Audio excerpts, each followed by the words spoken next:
دكتور علي دادا شيء هدا درجة وينقارت هدي فوت كلا ودور تهدو كلا وصار دكو وحي ربان لداري يودير شهود عليه دلكني سماوا يلان ضيع باهلاي ضعيفة ورميقي ويبدا لا ديكتوناي دقودي وحكارتك لدي لا ينضربو غباني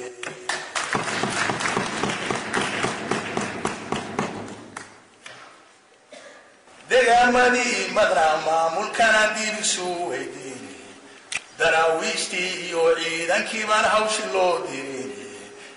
لعن دورينا قبولة ولا داري الشاي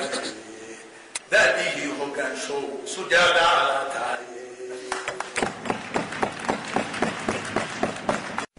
kulankan oo ahaa taageero iyo soo dhaweyn loo muujinayo musharaxa madaxtinimada dowladda Puntland Dr. Ali Xaaji Warsame ayaa ka dhacay howlka shirarka caalamiga ee Mulungushi ee magaalada caasimadda waa Zambia Lusaka. munaasabadan ayaa waxaa ka soo qayb galay qaybaha kala duwan ee bulshada jaaliyadda Soomaaliyeed ee Zambia sida ganacsatada waxgaradka aqoon-yahanada dhalinyarada iyo waliba haweenka jaaliyadda Soomaaliyeed ee Zambia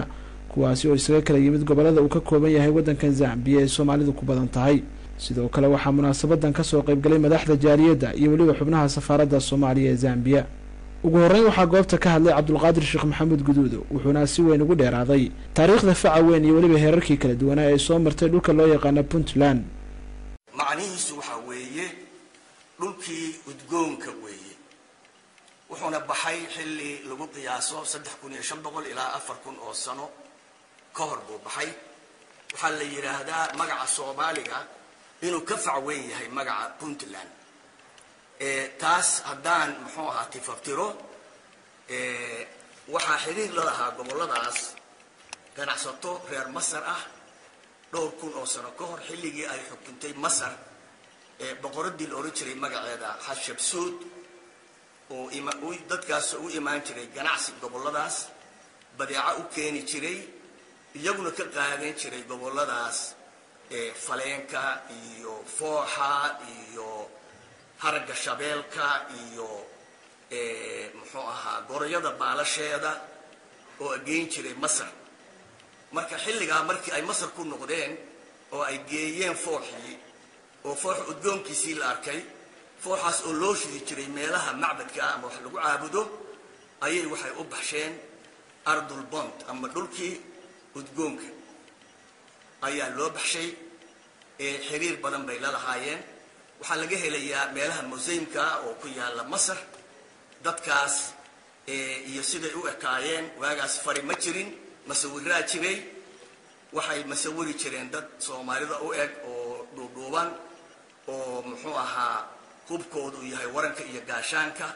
waxaa ku masawiran meeshaas xoolaha Soomaalida sida idaha ama idaha madaxa madow oo aan meelaha kale aysan lahayn. dadkaasi waxay taariikh ahaan ganacsi la lahaayeen reer Puntland joogay waagaas Greek la lahaayeen Turkiga la lahaayeen India la lahaayeen China la lahaayeen. waxay ka faa'iideen oo ka dhaxleen ilbaxnimo ayay ka dhaxleen waana midda muxuu ahaa ay ku naaloonayaan maanta iyo maamul wax la yiraahdo maamulkaas marka Puntland hadda ka jira oo Soomaalidu ay la yiraahdo waa 15 sano maamul kale ka horeeyay. waxaa ka horeeyay maamuladii boqorada gaar ahaan boqor Cismaan oo maamulkiisu ahaa 1867 ilaa 1927 sano ayaa boqor Cismaan xukumay meeshaas. xaafuun baa caasimadu ahayd caasimadda labaadna Boosaasay ahayd. maamulkaasi wuxuu ahaa maamul ilbax ah dastuur buu lahaa wuxuu lahaa wax la yiraahdo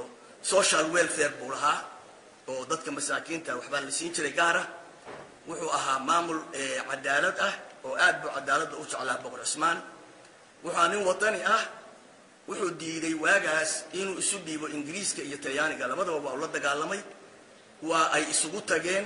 ciidan baa waxaa laga keenay meesha la yiraahdo magaceeda waxaa laga keenay Eritrea diyaaradaha lagu la dagaalamay isma dhiibin boqorku xoog baa lagu qabtay. sidaas buu ahaa boqorkaasi waxaa kaloo jiray maamulkii maxamed cabdilla xasan asaguna oo taleex ahayd xaruntiisu garoowe qardho ayl intaas buu asaguna xukumay waxaa jiray maamulkii maxamed cali shire asaguna maamul jire buu ahaa oo kala dambayn leh waxaa kaloo jiray maamulkii Kennedy oo meesha la yiraahdo hobyo gaalkacyo ceelbuur soo gaarsiisnaa waxaas oo dhan waxay ahayn maamulo jira waxaa laga faa'iiday kala dambayn iyo dawladnimo iyo ilbaxnimo ayaa laga faa'iiday waxaa kaloo aan xusayaa 64 mar uu yimid xamar prime ministerkii China oo la oran jiray magaciisa Zhou Enlai xilligaas oo Mao Zedong uu ahaa China madax wuxuu ka cadeeyay markuu xamar soo degay in China ay la lahayd ganacsi Puntland dhulka la yiraahdo oo ilaa 3500 sano ka hor u sheegay in taariikhda Chinese-ku ay qorayso in ay la lahaayeen muxuu ahaa ganacsi dadka Puntland waxay ahaayeen dadkii gobonimo doonka hormuudka ka ahaa Soomaaliya taariikh la inkiri karo ma aha 13 leegada afar kamida waxay ahaayeen waxay ka yimaadeen Puntland waxaa kamid ahaa Yaasiin Xaaji Cusmaan Daar Xaaji Cusmaan Ali Birduro Sayidin Xasan Nuurli origin waxaa kaloo jiray rag iyaguna halgamayaal ahaa oo xisbiga leegada ka soo qabtay ilaa xilka ugu sareeya waxaa kamid ahaa Cabdirasaaq Xaaji Xuseen waxaa kamid ahaa Yaasiin Nuur Xasan Bidde waxaa kamid ahaa iyaguna waxaa kamid ahaa calankan hadda horteena yaala ninkii keenay wuxuu ahaa Maxamed Cawaale Liibaan buu ahaa asaguna wuxuu ka soo jeeday Puntland buu ka soo jeeday waxaa jiray rag badan oo kale oo gobonimo doonka ka qaatay qayb weyn oo magac ku lahaa Muuse Boqor baa kamid ahaa oo muxuu ahaa xoolihiisa ku baxshay waxaa kamid ahaa Muuro ninkii la oran jiray Maxamuud Yuusuf Aadan Muuro oo u bareeray in Cabdullaahi Ciise markii loo diray Mareykanka iyo United Nations ka yiri aniga hal igu diro irbadii lagu diri lahaa Cabdullaahi u bareeray inuu xataa dhinto wuxuu ka soo jeedaa asaguna Puntland buu ahaa waxaan xusayaa booliiska ninkii ugu sareeyay Soomaaliya oo asaasay oo jagada booliiska ugu sareeyay qabtay wuxuu ahaa Maxamed Abshir Hamaan buu ahaa 1958 buu kala wareegay Talyaanigii asaguna Puntland buu ka soo jeeday dhammaan dadkii ka hadlay goobta ayaa waxay dareenkooda ku cabireen soo dhaweynta iyo waliba taageerada ay u hayaan musharax Cali Xaaji Warsame walaalayaal marka ugu horeysa waxaan jeclahay doctorka inaan soo dhaweeyo oo ku soo dhaweeyo caasimadda Zambia ee Lusaka aad iyo aad ayaan ugu faraxsanahay imaatikaaga halkan aan ugu timid walaalayaal Dr. Cali Xaaji Warsame runtii aniga markii ugu horeysay ma aha doctorku intii wadanka joogay wuxuu badnaa gobolka Bari runtiina wadanka markuu ku soo laabto si voluntary ama mutadawacnimo ah ayuu wuxuu uga qayb qaadan jiray arrimaha publiga sida guud loo leeyahay horumarintooda waxaan ka xasuustaa marka uu dalka yimaado wuxuu si mutadawacnimo ah ula shaqeyn jiray jaamacadaha iyo macadada waxa uu siin jiray seminaaro si maaragtay bilaasha taasoo muujinaysa mas'uuliyadda qofeed ee uu xambaarsan yahay runtii waxaan hubaa aaminsanahay inuu yahay hoggaankii saxda ahaa ee maanta ku habboonaa ee geey inuu hoggaamiyo Puntland cusub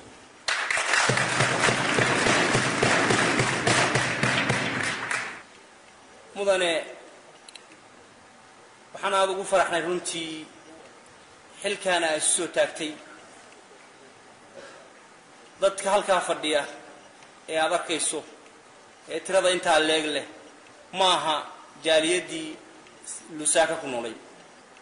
waa jaaliyadii reer Puntland ee Zambia oo dhan ku noolay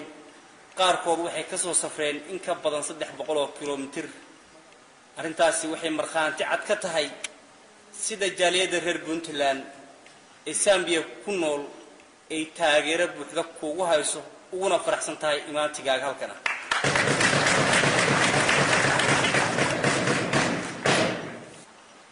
waxaan rajaynaynaa doorashada kadib inaad soo dhisto xukuumad tayo leh oo ay ka dhex muuqdaan dad mujtamaca sharaf iyo qiimo ku leh oo hogaamisa dawlad sal ballaaran oo gaarsiisa dadka reer Puntland waxa ay ku hameeyaan oo maskaxdooda ka buuxisa madaxweyne waxaan ognahay ammaanka Puntland inuu iska xun yahay waxaan u baahanahay hogaamiye amniga si adag uga shaqeeya sababtoo ah amnigu waa laf dhabartii iyo horumarkii dalka waan u sheegayaa mudanaha martida inoo ah oo ah madaxweynaha u sharaxan dowlad goboleedka Puntland inaan u sheego dadka halkan caawa fadhiya oo ka kooban odayaashii culimadii gabdhihii waxgaradkii dhalinyaradii dadkaas oo ah dadkii shaaliyadii reer Zambia oo qayb walba ay meesha ka fadhido xafladatan aad iyo aad u qiimaha badan inay kugu soo dhaweeyaan ku soo dhaweey mudane Ali Xaaji Warsame Ahmed waxaan farayaa haddaan kalsoonidayadii siinay dadka waxaa deeqda cadaalad qabiil ma deeqo in jeclaysi ma deeqo waxaa deeqa cadaalad baa deeqda inuu waxaan u rajaynaynaa cadaalad ugu maamulo haddii uu helo kursiga madaxweynaha Puntland dadka uu dooranayana dad tayo leh oo u qalma leebelkiisii wax ka sareeya mahad ilaahayna waxaa ah waayadii hore dad u badan dadkii hore oo muddadii ilaa 60kii maamulada ka soo qayb galay oo odayaal sharaxaad u badnaa hadda aqoon-yahanadii iyo dhalinyaradii u soo baratay dalka inay israaxaysaa farxad weyn aad baan ugu faraxsanahay sharaxaadda Ali waana ku soo dhaweynaynaa codkayaga iyo taageeradayada waxaan ku rajaynaynaa mudane Ali Xaaji Warsame inaad noo dooratid sida aad aqoon-yahan u tahay oo adiga aan kuu dooranay kuwo kula level iyo kuwo ka sareeya oo dadka dhaydii soo gaarsiiya macaanay Soomaali sinjigeeda sarawqaad nafiya shaahidan baylahu ka saacide allow salka digtaha oo samaanasha caliyow bayaami beheshana waxa ka maqan nimcada ka dhex buuxda badaheena baaxadale beelaha isu keena badan koodu kala maqnaa ilaahayow baaqi nabad buuxda baan rabnaa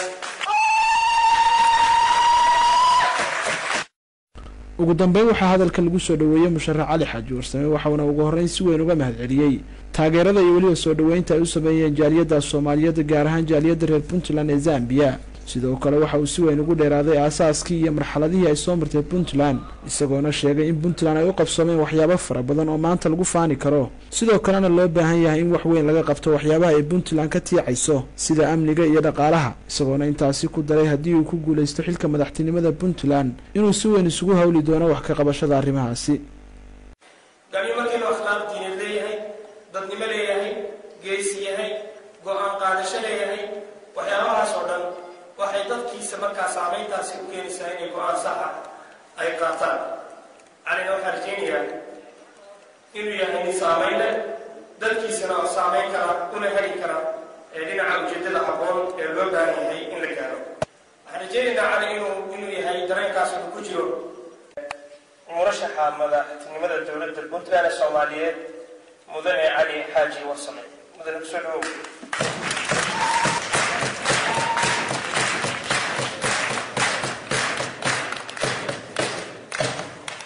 mudane yaali marwooyin puntland sida la sheegay waxay leedahay taariikh qadiim ah laakiin maamulka maanta u dhisan ee xadiidka ah waxaa la dhisay 15 sano ka hor. waxay ku timid himilo dadkii halka isugu yimid inay maamul wanaagsan samaystaan oo dantooda ay ku ilaashadaan, amnigooda ku ilaashadaan, horumar ku tiigsadaan, ummadii Soomaaliyeed iyo qarankii Soomaaliyeed oo dhammaan ay ku raadiyaan. 15 sano puntland waxay ka shaqeynaysay iyadu inay yeelato maamul iyo structure dawladeed ayna noqoto meel ummadda Soomaaliyeed laga raadiyo. puntland waxay dhistay structure dawladeed oo waxa la yiraahdo bottom up ama hoos laga soo bilaabay, maamul hoos laga soo bilaabay oo leh hay'adii ugu sareysay oo ismada puntland ah, oo leh hay'adihii dawladdu ay lahaan jirtay hadday noqon lahayd xagga cadaaladda ama garsoorka, hadday noqon lahayd xagga baarlamaanka iyo hadday noqon lahayd xagga executive-ka ama dawladda wax maamulaysa. maamulkaasi ama structure-kaasi waa dhisan yahay waana shaqeeyaa walxamdulilaahi rabbil caalamiin. puntland wax badan baa u qabsoomay, waxay yeelatay maamul la kala dhaxlo oo maanta uu marayo doorashadii shanaad. madaxweynihii ugu horeeyay ee puntland wuxuu noqday madaxweynihii ugu horeeyay ee Soomaaliya filla Soomaaliya dib u fariistay oo Soomaaliya qarannimadeeda dib ugu soo celiyay mudane Cabdullaahi Yuusuf Axmed. waxaa ku xigay mudane Maxamed Cabdi Xaashi, waxaa ku xigay mudane Cadan Muuse, waxaa ku xigay mudane Cabdiraxmaan Sheekh Maxamed Maxamuud Faroole. maantana waxaa loo tartamayaa kii shanaad. taasi waxay muujinaysaa haybad dawladeed iyo maamul oo ku dhisan nidaam la kala dhaxlayo oo marba qof wadanka u imaanayo marna qofka uu la wareegayo. maaha wax shala soo bilowday sida Cabdulqaadir sheegayay, waa taariikh dadka deegaankaasi ay dhaqan u lahaayeen sanado badan iyo bilo badan. waxaan la inkiri karinin wax fara badan oo puntland lagu talagalay inay gaadho inaysan gaarin sababo badan dartood. waxaan la inkiri karinin waxyaalo badan ay khaldameen.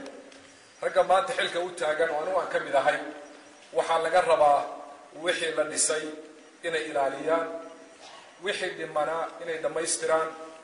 wixii khaldamana inay saxaan. waxaanu doonaynaa inaanu puntland dhaqaalaheeda kor u qaadno. waxaa muuqata inay dadkii ka guurayaan sida uu sheegay gabayaagu, goordegaano kale u wareegayaan ama iyagoo ka cararaya cashuurta aad yaa u saraysa ama dhiirigelin aan haysan ama dhaqaalahoodii wadanka horumarkiisa aan ka qayb qaadan karinin. waxaan doonayaa haddii ilaahay yidhaahdo inaan dabaqno nidaamka loo yaqaano PPP ama Public Private Partnership oo hogaamin dhaqaalaha dalka ay dawladda iyo shirkadaha iyo ganacsatada wadaagaan. aeroborada lagu dhiso, jidadka lagu dhiso, kaabayaasha dhaqaalaha lagu dhiso, dadka ganacsadayaashana ay ka qayb qaataan horumarka iyo dhismaha dalka haddii ilaahay yidhaahdo. waxa ugu daran oo na haysta waxaa ka mid ah amni xumada ka jirta deegaano badan oo puntland ka mid ah. waxaad la socotaan ciidamadii amniga inaysan mushaharka qaadan 6 bilood ama 9 bilood. nimaadan mushahar siin oo ilmihiisa aan qada u heli karinin amni ma ilaalin karo. waxaa muhiim ah dadka amniga ilaalinaya inay helaan xuquuqdooda, inay helaan inay noqdaan ciidan rasmi ah oo lambar leh oo dawladda u tirsan oo maamulka yimaadaba aan raacinin ee noqda kuwa maamulka u hara, la shaqeeya, amniga ilaaliya, xuquuqdoodii hela, tira leh, tayana leh. waxaan ilaahay ka rajayna subxaanahu wa tacaala inaan ku guulaysan inaan dhisno ciidankaas rasmiga ah oo hubkiisa iyo deegaankiisa iyo tababarkiisuna ay yihiin ciidan dalka iyo dadku leeyihiin ee aan ahayn ciidan beeleed. amniga ciidan kaliya ma ilaaliyaan. waxaa ilaaliya hooyada, waxaa ilaaliya ardayga, waxaa ilaaliya ganacsadaha, waxaa ilaaliya hoteelada, waxaa ilaaliya baabuurta gaadiidka la raaco, waxaa ilaaliya cid walba oo dadka ka mid ah. askartu ma ilaalin karaan. waxaa dadku ay amniga dawladda ula shaqayn karaan inay dawladda ku kalsoon yihiin, inay og yihiin qofka ay soo sheegeen in la qabanayo dambiga galay. haddii qofkii dambiga galay markay soo sheegaan dariiqa uga horeeyo ama iyagii la xiro ama lacag ugu soo daayo, dadku waa ay dhubinayaan kalsoonida dawladda ay ku qabaan. waxaan rabnaa inaan abuurno kalsooni dadku inay maamulka ku qabaan ay ka qayb qaadan karaan amniga dalka qofka dambiilaha ay soo sheegi karaan maxkamad cadaalada la saaro xabsiga aan laga iibsan karinin waxaa dhacday dadkii dambiilayaasha dambiga ugu waaweyn galay ama dadka laayay inaan waxba laga qaban karinin iyadoo maanta Puntland qofna uusan gaari ku wadan karinin aan isa ku dhagalayn taariikhda cashuurtaahi walow 3 maalmood wax ka badan haddii gaari aan magaalada lagu wadan karin meel la 3 maalmood wax ka badan dadkana lagu laayay stationka hortiisa ama kuwii wax dilay la soo daayo waad garanaysaa khatartu intay leeg tahay waxaan rabnaa amni bulshadu ay ka qayb qaadato hay'adaha shirkadaha telefoonada ka qayb qaataan xawaaladu ka qayb qaadato shirkadaha gaarka ka qayb qaataan hoteeladu ka qayb qaataan hooyooyinku ka qayb qaataan ardadu ka qayb qaataan carruurtu ka qayb qaataan dabeedna qofka dambiilaha uu waayo cid magan gelisa iyo cid soo dhawaysa taasna waxaa lagu abuuri karaa dadku inay dawladda ku kalsoonaadaan waxaan ku qanacsanahay dadkuna ay arkaan gudaha waddanka haddii aan xilka isu soo taago inaan ka soo bixi karo inaan Puntland kaalinta ilaahay ku soo celiyo haddii ilaahay yiraahdo aniguna waa ku kalsoonahay inaan shaqada qaban karo mas'uuliyadda Puntland ee maanta waxay saaran tahay musharaxiinta anigu waan ka mid ahay madaxweynaha xilka haya mudane Cabdiraxmaan Sheekh Maxamed Maxamuud Farool oo ka mid yahay musharaxiinta kalena ay ka mid tahay xilkana saaran waxa weeye inaanu Puntland ka dhigno sida adduunku u arkaan Puntland adduunku wuxuu u arkaa meel Soomaaliya hay u ah meel taariikh soo jireena leh meel maamul soo jireena leh meel nidaamka laga tixgeliyo ama laga ciseeyo meel midnimada iyo wadajirku muqaddas ka yahay meel dadka Soomaaliyeed tixgelin lagu siiyo meel caalamka u ah meel muhiim u ah caalamka oo marinkii ugu muhiimsan adduunka ee badda cas iyo India labadaba ah waxa uu adduunku u arkaa inay Puntland u noqon karto Soomaaliya oo dhan model ugu daydo waxaan mas'uuliyadda u tahay musharaxiin haddaan nahay oo madaxweynaha xilka hayaan ugu jiro inaanu ka soo baxno kaalintaas oo Puntland aanu iska kaashano sida uga dhici lahayd doorasho xalaal iyo xaq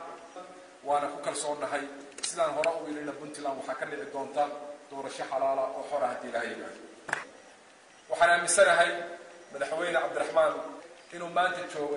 uga tago Puntland taariikh uu yahay mudane ka dhashay mandiqada ka soo shaqeeyay lala soo shaqeeyay xaq Puntland waxay ugu leedahay inuu ka sameeyo doorasho wanaagsan xaq waxay Puntland ugu leedahay inuu maamulka sidii loogu dhiibay u wareejiyo xaq Puntland waxay ugu leedahay sidoo hadda ka hor u yiri 2009kii intuu soo jeediyay inuu isaguna maanta ogolaado wuxuu soo jeediyay in waqtiga kala guurka ah xoolaha ummadda ee dawladdu leedahay lagu wareejiyo cid gaar ah oo dadka u dhaxaysa wuxuu soo jeediyay in caasimadda amnigeeda lagu wareejiyo sargaal lagu kalsoon yahay oo dadka u dhaxeeya oo 2009kii wuxuu soo jeediyay in meediyada ay xor noqdaan oo dadka u dhaxeeyaan tartamaya iyo shacabka intaba waxa uu soo jeediyay guddiga khilaafaadka inay noqdaan guddi dadka u dhaxeeya ee lagu wada kalsoon yahay maanta waxaan dalbanaynaa intii uu dalbaday 2009kii waxaana ka rajaynaynaa inuu dhageysto dadka codkooda iyo dalabkooda ismada Puntland waxaan ka doonaynaa inay ummadda gogasha u dhigeen dhameystiraan ummadda Puntland samaysatay waa ummad wada dhalatay xiriir baa ka dhaxeeya dhalasho degaan wax wada qaybsi waxay sugayaan inay ismada Puntland gogol u dhigaan arintaas waa la isku dayay